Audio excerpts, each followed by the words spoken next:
Hi guys, welcome back to the new episode and this time for woven wheel stitch. ഈ stitch ചെയ്യാനായിട്ട് നമ്മൾ ഒരു circle വരയ്ക്കണം. ആ സർക്കിളിന്റെ സെന്ററിന് ഔട്ട്ലൈനിലേക്ക് ഇതുപോലെ 5 ലൈൻസും വരച്ചു വെക്കണം.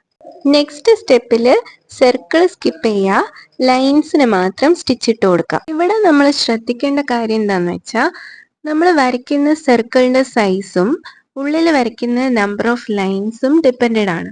നീഡിൽ ഇതുപോലെ പുറത്തേക്ക് എടുത്തതിന് ശേഷം അതിന്റെ തൊട്ടടുത്തുള്ള സ്റ്റിച്ച് സ്കിപ്പ് ചെയ്യുക, ഓൾട്ടർനേറ്റീവ് സ്റ്റിച്ച് ചൂസ് ചെയ്യാം. ചൂസ് ചെയ്ത സ്റ്റിച്ചിന്റെ അടിയിൽ കൂടെ ഇതുപോലെ നീഡിൽ പാസ് ചെയ്തെടുക്കാം. ഈ പ്രോസസ്സ് ഇതുപോലെ തന്നെ റിപ്പീറ്റ് ചെയ്യാം.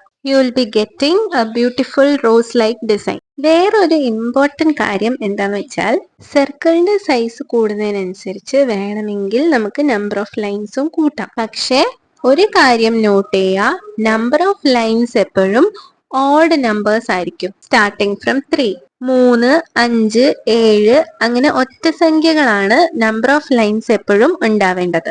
പേര് പോലെ തന്നെ ഒരു വീൽ പോലത്തെ സ്ട്രക്ചർ വരച്ചിട്ടാണ് നമ്മൾ ഈ സ്റ്റിച്ച് ചെയ്യുന്നത്.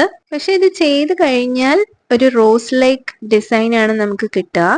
സോ റോസ് ഫ്ലവേഴ്സ് ഒക്കെ ഡിസൈൻ ചെയ്യാൻ നമുക്ക് ഈ സ്റ്റിച്ച് യൂസ് ചെയ്യാം. ഇതിന്റെ ഫൈനൽ സ്റ്റെപ്പ് ഒക്കെ എത്തുമ്പോഴേക്കും വളരെ സൂക്ഷിച്ചു വേണം നമ്മൾ ചെയ്യാൻ.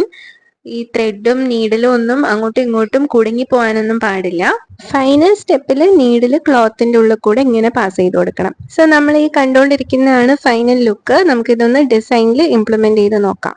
ഡിസൈനിലേക്ക് വരുമ്പോൾ നമുക്ക് 2 റോസ് ഫ്ലവേഴ്സ് ചെയ്തെടുക്കാനുണ്ട്. ഒരു കുഞ്ഞി റോസ് ഫ്ലവറും കമ്പാരിറ്റീവ്ലി വലിയ ഒരു റോസ് ഫ്ലവറും. സോ കുഞ്ഞി റോസ് ഫ്ലവറിന് നമ്മൾ 3 ലൈൻസ് ആണ് എടുത്തിട്ടുള്ളത് ആൻഡ് വലുതിന് നമ്മൾ 5 ലൈൻസ് വരച്ചു കൊടുത്തിട്ടുണ്ട്. എനിക്ക് പേഴ്സണലി ഭയങ്കര ഇഷ്ടമുള്ള ഒരു സ്റ്റിച്ചാണ് കേട്ടോ വോവൻ വീൽ സ്റ്റിച്ച്. നല്ല വൃത്തിയായിട്ട് നൂലൊന്നും കുടുങ്ങി പോവാതെ ചെയ്തെടുത്തു കഴിഞ്ഞാൽ നല്ല ഭംഗിയാണ് ഈ സ്റ്റിച്ച് കാണാൻ വേണ്ടിയിട്ട്. സോ നിങ്ങളും ഇതൊന്ന് ചെയ്ത് നോക്കുക, നിങ്ങൾക്കും നന്നായിട്ട് ഇഷ്ടപ്പെടും. അത് മാത്രമല്ല ഇപ്പം ട്രെൻഡിങ് ആയിക്കൊണ്ടിരിക്കുന്ന ഒരു സംഭവമാണ് embroidery hoop wishes, birthday wishes, anniversary wishes, marriage wishes, ഇതൊക്കെ. അപ്പൊ അതിനകത്ത് മോസ്റ്റ്ലി നമ്മൾ കണ്ടുകൊണ്ടിരിക്കുന്ന ഒരു ഡിസൈനാണ് ഈ വോവൻ വീൽ സ്റ്റിച്ച് ഡിസൈന്. സോ എല്ലാവരും ഈ സ്റ്റിച്ച് ഒന്ന് ചെയ്ത് നോക്കുക. നെക്സ്റ്റ് എപ്പിസോഡിൽ ഞാൻ എക്സ്പ്ലെയിൻ ചെയ്യാൻ പോകുന്നത് ബ്രിക്ക് സ്റ്റിച്ച് ആണ്. സോ നിങ്ങൾ ആദ്യമായിട്ടാണ് എൻ്റെ ചാനൽ കാണുന്നുണ്ടെങ്കിൽ ഒന്ന് സബ്സ്ക്രൈബ് ചെയ്തിട്ട് ആ ബെൽ ബട്ടണും കൂടെ ഒന്ന് പ്രസ് ചെയ്യാം കേട്ടോ. അപ്പോൾ അത്രേ ഉള്ളൂ guys. Thank you for watching my channel. By.